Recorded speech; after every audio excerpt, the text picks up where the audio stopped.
ఇష్టం ఉన్నది పనిచేయడంలో ఇది ఇక్కడైతే పని చేయడం లేదండి. మార్చి 25 లెటర్ పెట్టారు పని చేయడం లేదు. సో పని చేయడం లేదనేది కోలమానంగా తీసుకొని ఇవ్వాలి. ఆ లొకేషన్లో కొంచెంటే స్పీడ్ ఉండాలి. అందులో కట్ట ఉంటుంది 10 అడుగులు హైట్ ఉంది. రాళ్ళని నీటి గుట్ట చేసిన డౌన్లో మనోరణ దానిపైన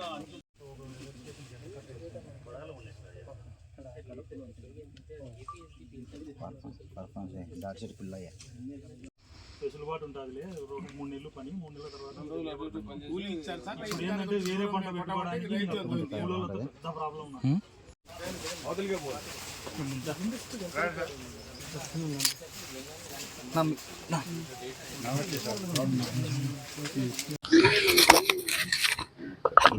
లింగాల మండలంలో మొన్న వీచిన పెనుగాలులకు మరియు వడగండ్ల వానకు దాదాపు లింగాల గ్రామం కావచ్చు, గుణకనపల్లి, రామట్లపల్లె గ్రామం కావచ్చు, పెద్దకూడాల, చిన్నకూడాల గ్రామాలు, అదేవిధంగా కామసముద్రము, బోనాల గ్రామాలు, దాదాపు ఇన్ని గ్రామాల్లో 750 ఎకరాల అరటి పంట పూర్తిగా నేలమట్టమైన పరిస్థితి.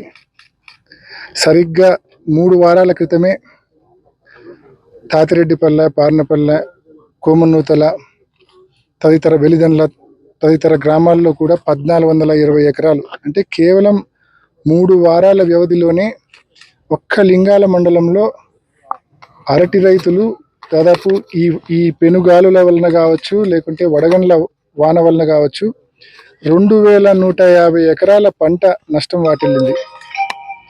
ఇది ఒక్కొక్క ఎకరా సాగు చేయాలంటే కనీసం 1.5 to 2 lakhs ఖర్చు వస్తూ ఉంది. అంటే 1.5 నుంచి 2 లక్షల రూపాయలు ఎకరా సాగు ఖర్చు వస్తూ ఉంది.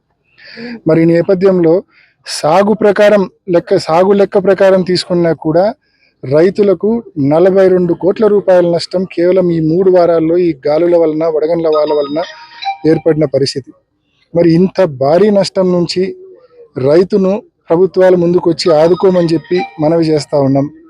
ముఖ్యంగా ప్రభుత్వం ఏదైతే ఇన్పుట్ సబ్సిడీ ప్రకటించిందో ఆ ఇన్పుట్ సబ్సిడీ యాక్చువల్లీ మార్చి 31 లోపలే ఇస్తామన్నారు, కానీ ఇవ్వలేదు. మొన్న జరిగిన నష్టానికి, మార్చిలో జరిగిన నష్టానికి ఆ ఇన్పుట్ సబ్సిడీ కూడా చాలా నామమాత్రం, అంటే ఎకరాకు 14,000, హెక్టార్కు 35,000 రూపాయలు. ఈరోజు సాగు చేయడానికి అయ్యే ఖర్చు ఎకరాకు 1.5 నుంచి 2 లక్షలు ఖర్చు అయితే ప్రభుత్వం ఇచ్చే ఇన్పుట్ సబ్సిడీ కేవలం 14,000. అంటే పంట నేలమట్టం అయిపోయినాక ఈ పంటను క్లీన్ చేయడానికి కూడా, పంట మొత్తము లేబర్ను పెట్టి క్లీన్ చేసుకోవడానికి కూడా ఎకరాకి 20 నుంచి 25,000 రూపాయలు ఖర్చు అవుతుంది. అంటే క్లీనింగ్ కాస్ట్ కూడా రాదు ప్రభుత్వం ఇచ్చే ఇన్పుట్ సబ్సిడీతో. అండ్ దాంతోపాటు ఇన్సూరెన్స్ 2000, ఈ పంట అంతా 2024 ఖరీఫ్కు సంబంధించిన ఈ అరటి పంట అంతా కూడా 2024 ఖరీఫ్కు సంబంధించిన బీమా లైవ్గానే ఉంది. 2023 ఖరీఫ్లో ఏ గైడ్ లైన్స్ ఉన్నాయో అదే గైడ్ లైన్స్ 2024 బీమాలో కూడా ఉన్నాయని చెప్పి ప్రభుత్వం ఇప్పటికే ప్రకటించింది. కానీ అదృష్టం ఏంటంటే, దౌర్భాగ్యం ఏంటంటే, ప్రభుత్వం ఇచ్చేది వెదర్ బేస్డ్ క్రాప్ ఇన్సూరెన్స్. ఈ వెదర్ బేస్డ్ క్రాప్ ఇన్సూరెన్స్లో నష్టాన్ని అంచనా వేసేది మొత్తము మండలంలో ఉన్న ఆటోమేటెడ్ వెదర్ స్టేషన్ డివైజెస్ ఏవైతే ఉన్నాయో వాటిలో రికార్డ్ అయిన గాలి స్పీడును దృష్టిలో, విండ్ స్పీడును దృష్టిలో పెట్టుకొని రైతులకు బీమా ఇచ్చే పరిస్థితి ఉంటుంది. కానీ దురదృష్టవశాత్తు ఈ మండలంలో ఎక్కడే కానీ ఏ ఒక్క ఆటోమేటెడ్ వెదర్ స్టేషన్ కూడా పనిచేయడం లేదు.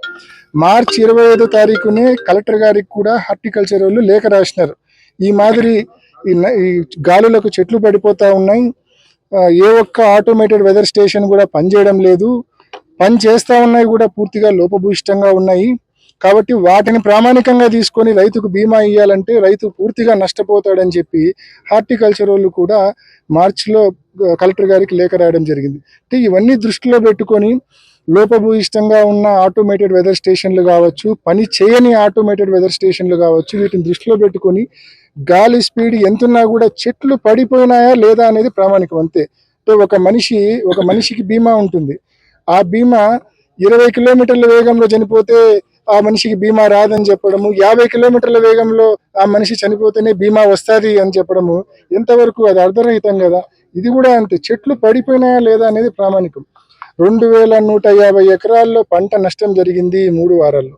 సో పంట నష్టం జరిగింది స్పష్టంగా రెవెన్యూ అధికారులు, హార్టికల్చర్ అధికారులు ఫోటోలు తీసి సహా మరి క్రాప్ లాస్ ఎన్యూమినేషన్ అప్లోడ్ చేసినారు, గవర్నమెంట్కి పంపించినారు. సో పంట నష్టాన్ని మాత్రమే ప్రామాణికంగా